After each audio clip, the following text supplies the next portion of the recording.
기도하시겠습니다. 하나님 감사합니다. 오늘도 우리에게 새로운 하루를 허락해 주시고 가장 첫 시간 하나님 앞에 나와 엎드려 간구하며 기도하며 하나님과 교제하며 하루를 출발하게 하신 것을 감사드립니다. 하루 종일 우리와 동행하여 주시고 우리의 입술과 손과 발을 주장하여 주셔서 하나님의 영광을 드러내는 발자취들이 되게 하여 주시옵소서. 오늘도 우리의 마음에 걱정, 근심, 염려가 다 떠나가게 하시고 하나님이 주시는 평안함으로 채워 주옵소서. 예수 그리스도의 이름으로 기도 올리옵나이다. 아멘. 오늘 말씀은 마태복음 16장 13절부터 16절까지의 말씀입니다. 예수께서 빌립보 가이사랴 지방에 이르러 제자들에게 물어 이르시되 사람들이 인자를 누구라 하느냐? 이르되 더러는 세례 요한, 더러는 엘리야, 어떤 이는 예레미야나 선지자 중에 하나라 하나이다. 이르시되 너희는 나를 누구라 하느냐? 시몬 베드로가 대답하여 이르되 주는 그리스도시요 살아계신 하나님의 아들이시니이다. 아멘. 오늘은 마태복음 16장 13절부터 16절까지의 말씀으로 하나님의 질문 6번째, 너희는 나를 누구라 하느냐? 라는 제목의 말씀을 함께 나누고 기도하는 시간을 갖겠습니다. 여러분, 제가 지금은 5학년이 되어서 외모가 좀 그렇지만은 25년 전에는 그래도 꽤 괜찮았습니다. 특별히 어르신들이 보기에 괜찮으면 정말 괜찮은 사람인데, 제가 어르신들이 보기에 사위나 손주 사위 삼고 싶은 아주 좋은 신랑감이었습니다. 갑자기 분위기가 싸해지네요. 예. 오죽했으면은 20살부터 소개팅 제안을 받았겠습니까? 20살에 처음 교육전도사를 서울시 도봉구 창동에서 시작했는데, 지금은 이름이 기억이 잘 안 나지만 한 할머니 권사님께서 저를 모르게 자기 손녀딸을 주일 예배에 오게 해가지고 저에게 소개를 했습니다. 주일 예배 후에 나가면서 담임 목사님 옆에 서서 제가 인사를 하고 있는데 권사님이 제 손을 꽉 잡으시면서 말씀하시기를, 전도사님, 여기 내 외손녀야. 예쁘지? 지금 가가지고 둘이 좀 데이트 좀 하면 안 될까? 그래서 제가 아이고 권사님, 제가 아직 너무 어려가지고요. 옆에서 외손녀가 당황해하는 모습이 보이는데 권사님은 말씀을 계속 이어가셨습니다. 아니, 어려도 괜찮아. 그래도 30은 넘었잖아. 얘가 29이니까 딱 맞아. 괜찮아. 나는 먼저 갈 테니까 둘이 잘 만나고 와.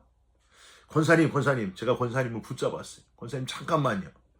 권사님 죄송합니다. 제가 이제 갓 20살이거든요. 엥? 30 안 넘었어? 그럼 안 되나? 외손녀는 얼굴이 빨개져가지고 먼저 도망을 가더라고요. 이게 첫 번째가 아니었습니다.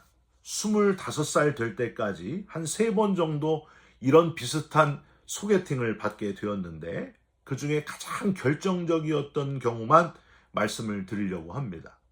제가 경기도 분당에서 교육전도사를 하고 있을 때, 그때는 서로 전혀 감정이 없었던 저희 집사람이 교육전도사로 다른 부서에서 일하고 있을 그런 때였습니다.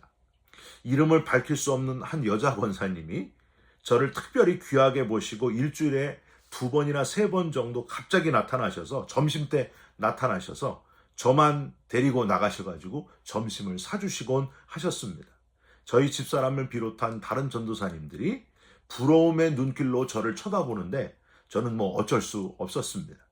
권사님은 큰딸이 포항에 유명한 대학을 다니고 있고 원래부터 수재였는데 전도사님하고 남녀 관계로 잘 교제하면 좋겠다. 그렇게 저한테 제안을 하시는 거예요. 여러분, 제가 어떻게 했을까요?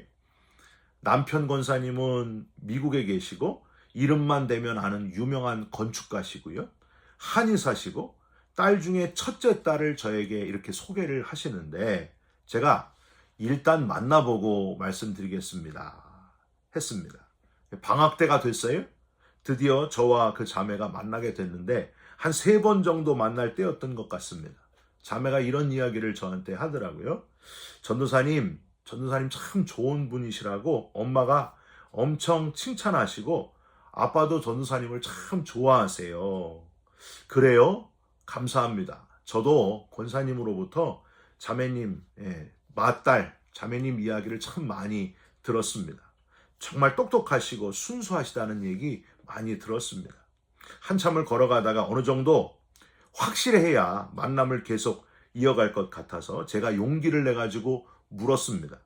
자매님, 다음 주에 다시 포항으로 가신다고 했죠? 엄마 아빠 말고 본인은 저를 어떻게 생각하시는지 궁금합니다. 저는 자신이 있었기 때문에 계속 말을 했습니다. 우리가 오늘까지 한 3번 정도 만났는데 저를 어떻게 생각하십니까? 솔직하게 좀 말해줄 수 있을까요? 그랬더니 자매님이 대답을 합니다. 엄마 아빠가 전도사님 너무 칭찬하세요. 특히 엄마가 전도사님 성품이 너무 좋다고 입에 침이 마르도록 그렇게 말씀하셨어요. 너무 감사하죠.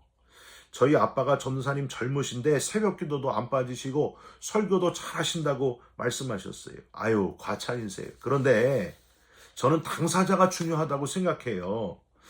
저를 어떻게 생각하시나요? 솔직하게 말씀해 주세요. 괜찮으니까 편하게 말씀해 주세요.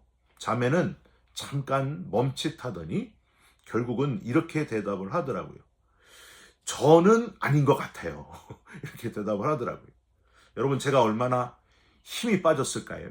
물론 이 자매님의 말은 제가 남자로서 싫은 게 아니고 아직 자기가 누군가와 교제할 수는 없다 하는 그런 뜻이었는데, 그래서 결국 이성기라는 어마어마한 복덩어리를 놓쳐버리고 말았습니다. 웃으시는 분이 많네요. 여하튼 저는 다른 여러 사이 삼고 싶은 분들의 요청을 다 거절하고 본인이 직접 저를 사랑하는 사람과 만나가지고 4년간 교제하고 결혼해서 가정을 이루게 되었는데, 그게 바로 제 집사람입니다. 제 아내는 얼마나 복을 많이 받은 사람인지 몰라요. 여러분, 우리 삶 속에 다른 사람이 대신할 수 없는 오직 내가 스스로 결정해야 되는 중요한 순간이 있습니다. 그 순간에 내 삶의 가장 중요한 것이 무엇인지를 정확하게 깨닫고 거기에 집중하면서 잘 결정하는 저와 여러분들이 되시기를 주님의 이름으로 부탁드립니다.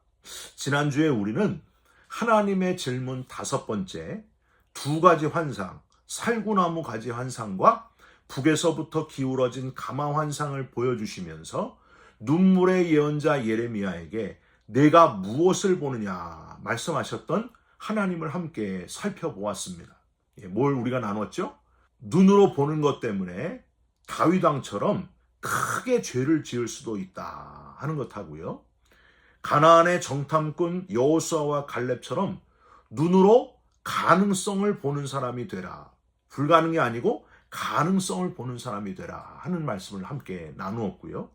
3번째로 나와 가장 가까운 사람의 눈으로 보기에 진짜 그리스도인이 돼야 된다 하는 교훈을 함께 나누었습니다. 여러분 다 기억나시죠? 오늘은 하나님의 질문 6번째로, 여러분 다 아시겠지만 제자들에게 예수님이 너희는 나를 누구라 하느냐 물으신 그 질문을 함께 묵상해 보려고 합니다. 빌립보의 가이사랴 지방에 이르렀을 때 예수님은 제자들에게 물어보셨습니다. 사람들이 나를 누구라 하느냐?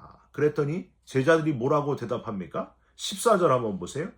이르되 더러는 세례 요한, 더러는 엘리야, 어떤 이는 예레미야나 선지자 중에 하나라 하나이다. 여러분, 이 더러는 세례 요한, 더러는 엘리야, 어떤 이는 예레미야나 선지자 중에 하나라는 표현은요, 나쁘지 않은 표현이었습니다. 더러는 세례 요한이라고 한 거는 세례 요한이 아주 강력한 하나님의 메시지를 전했기 때문에, 예수님의 메시지도 아주 강력했기 때문에 붙은 별명이었습니다. 더러는 엘리야라고 한 것은 갈멜산에서 850명 바알 아세라 선지자들과 싸우면서 하늘로부터 불이 내려진 사건을 기억하면서 예수님이 큰 기적을 일으키시는 걸 보고 그래서 붙은 별명이었습니다. 더러는 엘리야라고 합니다. 눈물의 예언자 예레미야는 하나님의 애통하는 마음과 열정을 가진 선지자였기 때문에 예수님께서 하셨던 말씀 중에도 그런 애통함과 열정이 느껴졌기 때문에 그렇게 붙은 별명이었습니다. 여러분, 그런데 예수님이 원하시는 거는요, 이렇게 나쁘지 않은 대답 정도가 아니라 정확한 답을 원하셨던지 좀 더 구체적으로 아주 직설적으로 예수님이 다시 물어보십니다. 너희는 나를 누구라 하느냐? 사람들이 말하는, 다른 사람이 말하는 거 말고 지금 나와 함께 있는 너희는 나를 누구라 하느냐? 여러분, 우리가 반드시 기억해야 할 것은 우리가 해야 되는 그 신앙 고백은 다른 사람이 대신할 수 없다는 것을 우리는 꼭 기억해야 됩니다. 내 부모가, 내 배우자가, 내 자녀가 나의 신앙생활을 대신해 줄 수는 없다는 거예요. 바로 내 자신이 고백해야 됩니다. 예수님이 누구신지를 고백할 수 있어야 됩니다. 나에게 예수 그리스도는 어떤 존재인가를 정확하게 고백할 수 있어야 됩니다. 그래야 그리스도인이라고 하는 거예요. 여러분, 예수님의 다른 사람 말고 너희는 나를 누구라고 하느냐 하는 직선적인 질문에 베드로가 아주 수제자답게 대답을 합니다. 16절, 가장 위대한 고백이죠. 시몬 베드로가 대답하여 이르되 주는 그리스도시요 살아계신 하나님의 아들이시니이다. 제가 얼마 전에 새벽 예배 때 말씀드린 기독교인이라는 암호, 물고기, 익수스의 고백이 그대로 다 들어 있습니다. 여러분, 예수 그리스도 하나님의 아들 구세주라고 익수스라고 말씀드렸잖아요. 지금 베드로의 고백에 그게 다 있어요. 예수님은 그리스도십니다. 즉 기름 부음을 받은 구원자, 온 유대인들이 기다리는 메시아이시고 그리고 하나님의 아들, 즉 하나뿐인 독생자이십니다 하는 위대한 고백, 정확한 고백. 예수님은 이 베드로의 고백이 얼마나 명확하고 분명했던지 내가 지금 한 고백은 하나님으로부터 온 것이다 하고 칭찬해 주십니다. 여러분, 이 고백을 하는 이 순간이야말로 베드로가 가장 예수님의 수제자라고 인정받을 만한 그런 순간이었습니다. 그런데 이렇게까지 100% 정확한 정답의 고백을 했던 베드로가 후에 어떻게 돼요? 어쩌다가 예수님을 3번이나 모른다고 부인하는 사람이 되었을까? 인간이 얼마나 연약한 존재인지 한숨이 나오게 됩니다. 중요한 거는요, 우리도 바로 이 순간 이렇게 고백한 베드로처럼 정확하게 예수님이 내게 어떤 분인지를 고백할 수 있어야 된다는 거예요. 그래야 우리가 종교인이 아니라 그리스도인이 될 수 있다는 겁니다. 사랑하는 성도 여러분, 사도행전 11장 26절에 안디옥에서 예수님의 제자들이 비로소 그리스도인이라 불리게 되었다고 했습니다. 그저 인간이 만든 어떤 종교를 가진 종교인이 아니고 그냥 교회 다니는 사람이 아니고 예수님이 내게 어떤 분이신지를 정확하게 고백함으로 비로소 그리스도인, 진짜 그리스도인, 성도로서 살아가시기를 주님의 이름으로 부탁드립니다. 좀 더 구체적으로 예수님이 내게 누구신지를 고백하려면요, 첫 번째로 예수님은 우리 중에 하나가 되신, 우리와 똑같이 되신 분이시다 하는 것을 분명히 깨달으시기를 바랍니다. 여러분, 도케티즘이라고 들어보셨어요? 이게 뭐냐 하면 신이신 예수님이 십자가에서 잠깐 죽으신 척한 거다. 어떻게 신이 죽을 수 있느냐? 그렇게 주장하는 사람들이 도케티즘이에요. 예수님은 정말 우리와 똑같이 되신 분이에요. 근데 이렇게 잘못 생각하는 사람들이 있다는 거예요. 도케티즘처럼. 우리와 같은 육체를 가지셨기 때문에 저와 여러분과 똑같이요, 예수님도 배고프셨고요, 슬퍼하셨고, 괴로우셨고, 아프셨습니다. 힘들게 사셨어요. 태어날 때부터 그러셨어요. 태어날 때부터 출산할 곳이 없었고, 아버지 요셉은 헤롯 왕의 명령을 피해서 예수님 살리기 위해서 애굽으로 피신을 가야 했고요. 가난하고 연약하고 교육받지 못한 시골 소년으로 자라나신 분이 바로 예수님이셨습니다. 그 시대에 가난한 집 아이들이 그랬듯이 어릴 때부터 부모님을 도우며 노동자로 몫으로 땀 흘리지 않으면 살아갈 수 없는, 굶어 죽을 수밖에 없는 힘겨운 삶을 사신 분이 바로 예수님이셨습니다. 예수님은 외모도요, 화가들이 상상해서 그린 귀티나는 그런 얼굴이 아니었습니다. 여러분, 이사야 53장 2절을 한번 보세요. 그는 주 앞에서 자라나기를 연한 순 같고 마른 땅에서 나온 뿌리 같아서 고운 모양도 없고 풍채도 없은즉 우리가 보기에 흠모할 만한 아름다운 것이 없도다. 여기 풍채도 없은즉이란 표현은요, 실제 외모가 보잘것없으셨다는 거예요. 볼품이 없었다고 하는 겁니다. 여러분, 너무 이렇게 볼품이 없게 생기신 분들은 내가 예수님 닮았구나, 그렇게 생각하시면 됩니다. 마가복음 6장 3절, 이 사람이 마리아의 아들 목수가 아니냐, 야고보와 요셉과 유다와 시몬의 형제가 아니냐, 그 누이들이 우리와 함께 여기 있지 아니하냐 하고 예수를 배척한지라. 여기서 마리아의 아들 목수가 아니냐라는 표현, 여러분, 당시의 전통으로 봐서 유대인들은요, 누군가를 호칭할 때 그 아버지의 이름을 따라서 불렀습니다. 그래서 세베대의 아들 아무개, 요한의 아들 아무개, 이렇게 주로 부르는 거예요. 그런데 예수님은 왜 아버지가 아니라 어머니 마리아의 아들이라고 불러졌을까요? 여러분, 왜 그랬을까요? 성경학자들은 이 마리아의 아들이란 호칭에 대해서 예수님의 출생과 관련해서 주변에 소문이 안 좋게 났고, 예수님은 어릴 때부터 놀림당하며 살았던 것으로, 그리고 아버지 요셉이 일찍 세상을 떠났기 때문에 생겨난 비하의 호칭으로 그렇게 추정을 하고 있습니다. 여러분, 나사렛이란 동네는 옆집에 무슨 일이 있었는지 온 동네가 다 알 만큼 아주 작은 곳이었기 때문에 그런 시골에 혼인 전에 아이를 가져가지고 태어났으니 어찌 소문이 나지 않았겠습니까? 당연한 일이라는 거예요. 온갖 쑥덕대는 시골에서 태어난 힘없고 초라하고 열등감이 생길 수밖에 없는, 일찍 아버지까지 떠나보낸 예수님, 아버지 돌아가시고 일찍 소년 가장이 돼서 형제와 4명의 형제와 시집간 자매들까지 무려 9명의 가족의 생계를 책임져야만 했던 맏아들 예수님. 여러분, 그런 고되고 힘든 삶을 다 겪으면서 사셨던 분이 바로 예수님이라는 거예요. 예수님은 가난과 또 병이 무엇인지, 배고픔과 추위가 어떤 것인지를 친히 다 경험하셨던 분이셨습니다. 누가복음 9장 58절에 이런 말씀도 하셨잖아요. 여우도 굴이 있고 공중의 새도 집이 있으되 인자는 머리 둘 곳이 없도다. 이 표현은 초라하고 실제로 고달픈 삶의 배경이 있었기 때문에 말씀하실 수 있는 그런 표현이었습니다. 우리가 감사할 것은 이렇게 인간의 모든 힘든 부분을 다 직접 겪으신, 우리가 겪는 모든 것들을, 힘든 것들을 다 겪어오신 우리와 똑같이 체휼하신 분이시기에 잠깐 인간이 되신 것이 아니고 어릴 때부터 인간으로서의 아픔과 고뇌를 직접 겪어오신 분이시기 때문에 저와 여러분을 너무나 잘 알고 계시다는 거예요. 여러분, 그래서 우리는 뭐라고 찬양할 수 있어요? 주님과 같이 내 마음 만지는 분은 없네 하고 주님을 찬양할 수 있고요. 나보다 나를 더 잘 아시는 분으로 고백하며 주님을 찬양할 수 있고요.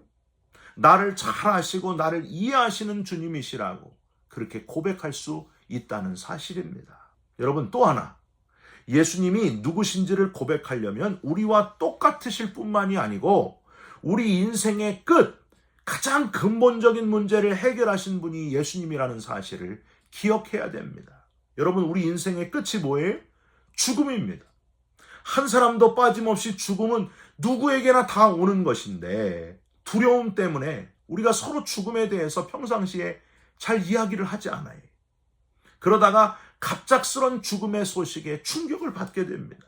여러분, 언제인지 모르지만은 죽음이 저와 여러분 가까이에 늘 있다는 거예요.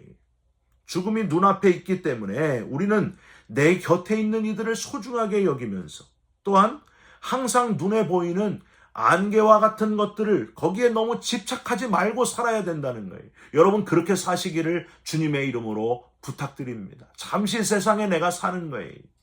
우리는 준비하고 살아야 됩니다. 이 땅의 삶이 다가 아님을 늘 깨달으면서 살아야 됩니다. 알렉산더 대왕의 아버지 필립 2세가 있었습니다. 이 필립 2세는 이상한 신하 한 사람을 늘 옆에 두고 살았습니다. 아침마다 그 신하가 이런 일을 하는 거예요. 꼭 외우는 게 있어요. 아침마다 그 신하가 할 일은 꼭 하나예요. 이렇게 말해요. Remember that you must die. 대왕이시여, 당신은 죽어야만 한다는 사실을 절대 잊지 마시기를 바랍니다. 매일 아침마다 이 소리를 들었다는 거예요. 당신은 죽어야만 한다는 사실을 잊지 말아야 됩니다. 여러분, 필립 2세가 어떻게 살았겠어요? 늘 죽음을 준비하면서 진지하게 허송세월 보내지 않고 인생을 살아갔다는 겁니다. 여러분, 저와 여러분도 이걸 늘 염두에 두시고 사셨으면 좋겠습니다. 죽음이 그렇게 멀지 않다 하는 거예요. 키에르케고의 표현대로 우리는 다 죽음에 이르는 병에 걸린 사람들입니다. 한 사람도 예외가 아니에요. 다 죽어가고 있는 거예요. 이 인간의 가장 힘든 문제, 인생의 끝, 그 죽음을 이겨내신 분이 있어요. 그분이 바로 예수 그리스도십니다. 요한복음 14장 1절에서 3절 예수님의 말씀이 너희는 마음에 근심하지 말라. 하나님을 믿으니 또 나를 믿으라. 내 아버지 집에 거할 곳이 많도다. 그렇지 않으면 너희에게 일렀으리라. 내가 너희를 위하여 거처를 예비하러 가노니 가서 너희를 위하여 거처를 예비하면 내가 다시 와서 너희를 내게로 영접하여 나 있는 곳에 너희도 있게 하리라. 할렐루야. 여러분, 담대하시기를 바랍니다. 죽음을 이기신 예수님, 그 발자취를 우리가 따라가는 거예요. 저와 여러분도 죽음으로 끝나는 인생이 아니고 예수님처럼, 부활의 예수님처럼 우리도 부활의 소망을 가지고 부활의 특권을 누리는 자로 살아가시기를 주님의 이름으로 축원드립니다. 인간의 가장 두려운 문제를 해결하신 분, 뭘로 해결하셨다고요? 죽음을 이기시고, 직접 죽으셨지만 죽음을 이기시고 사흘 만에 살아나셔서 부활의 첫 열매가 되셨습니다. 우리가 이 힘든 육체로 끝나는 삶이 아니라는 것을 직접 보여주셨습니다. 엠마오로 가던 두 제자에게 부활의 몸을 보여주셨습니다.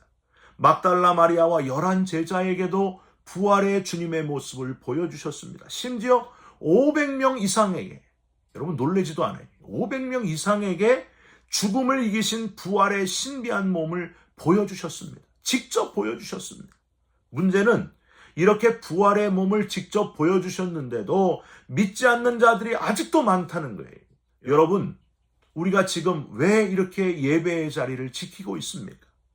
우리 엄마가 교회는 좋은 곳이라고 했어요. 우리 아빠가 교회는 괜찮은 곳이라고 했어요. 그래서 여러분 예배 드리는 거예요.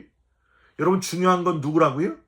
본인, 내가 스스로 교회를 통해서 주인공 예수 그리스도를 깨닫고 나의 구원자 되심을 깨닫고 믿게 되고 영원한 하나님 나라에 들어가게 된다는 거예요. 내가 깨달아야 된다는 거예요. 내가 믿어야 된다는 거예요. 감리교 창시자인 존 웨슬리 목사님도요, 처음에 당신은 그리스도를 누구로 생각합니까? 이 질문에 그는 인류의 구세주십니다. 이렇게밖에 대답을 못했어요. 그러면 당신의 구세주이심을 믿으십니까? 하는 질문에는 제발 그렇게 되기를 바랍니다. I hope so. 그렇게 대답했습니다. 친구 베일러의 믿음이 생길 때까지 설교하라 하는 권유에 결국 1738년 5월 24일 저녁 8시 45분 바로 예수님을 나의 구세주로 영접하게 됩니다. 그래서 이 놀라운 감리교 운동을 일으키게 됩니다. 여러분, 이 시간에 예수님은 여러분에게 똑같이 질문하십니다. 너희는 나를 누구라고 하느냐? 너는 나를 누구라고 하느냐? 여러분, 이 질문에 나와 똑같이 인간이 되신 분이 예수님이시고 인간의 한계인 죽음을 이기신 분이 예수님이시고 부활의 소망을 주시는 분이 예수님이시고 그 예수님이 바로 나의 구원자십니다. 이렇게 고백할 수 있는 저와 여러분들이 되시기를 주님의 이름으로 축원드립니다. 기도하겠습니다.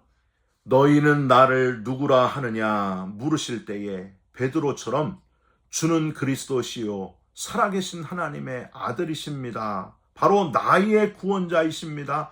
그렇게 고백하기를 원합니다. 나와 똑같이 다 겪으신 주님이심을 잊지 않게 하시고 죽음을 이기시고 부활하셔서 나의 앞길을 알려주신 주님이심을 믿고 고백하고 전하는 자로 살아가게 하여 주시옵소서. 예수 그리스도의 이름으로 기도 올리옵나이다. 아멘.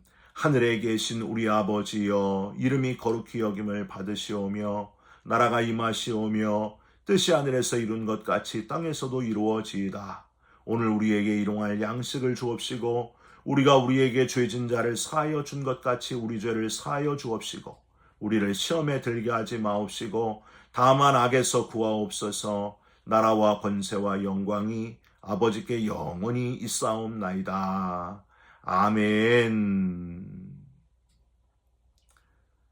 사랑하는 성도 여러분, 여러분은 예수님을 누구라고 고백하십니까? 예수님은 나의 구원자십니다. 바로 나의 구세주이십니다.